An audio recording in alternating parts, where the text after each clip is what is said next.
One, has it had an impact on things like discipline, attendance, any of those kind of issues with the students here at Kenwood? I think that anytime anyone can make a connection with a child, that learning improves, attendance improves, behavior improves, and the Virtues Project is a very easy way to make that connection with anyone, and especially with a child in your room, and it happens naturally. So, are there statistics that say that? I can't say that we have hardcore statistics, but we all know as educators, that connection is the key. And if a child feels valued in your room, then they are going to learn more. If they are dehumanized in your room, then we can destroy them instead of uplift them. And we've been able to do that with the Virtues. For me, and I'm sure most of the other teachers that have a Virtues classroom or teach Virtues, because I've changed the way I communicate with my students, I have cut down tremendously on the conflicts that I have. Instead of, saying, sit down or get out, and not that I use those terms all the time, but I have learned how to communicate with students so that I don't get to that point. And so for me, if I can cut down on the number of conflicts I have in my class, and another teacher can cut down on the number of conflicts just through the way that we communicate with students, then definitely it makes an impact on discipline. And if students are here and they feel valued, again, just to reiterate what Nancy said, they're going to come to school.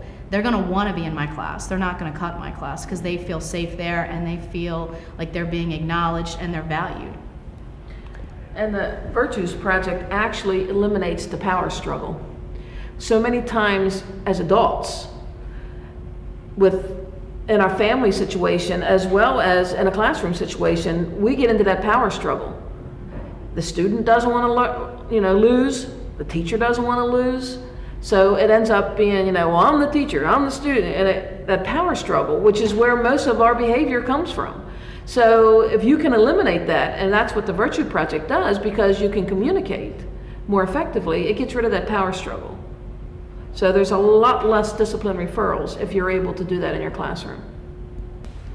There's a lot more, like, you also have to think about self-discipline and like between peers, because there are times when we're in the hallway and going from class to class, seeing as though we only have 5 minutes to get from one end of the building to the other, it can be really, really frustrating. And at the beginning of the school year, before the Virtues Project was really big in the school, you would hear things like, move, get out of my way, what are you doing? Negative statements. And as Virtues was introduced to the students and was being used more and more, statements changed and they became, could you please be more considerate when you're walking down the hallway? Can you take that conversation aside maybe?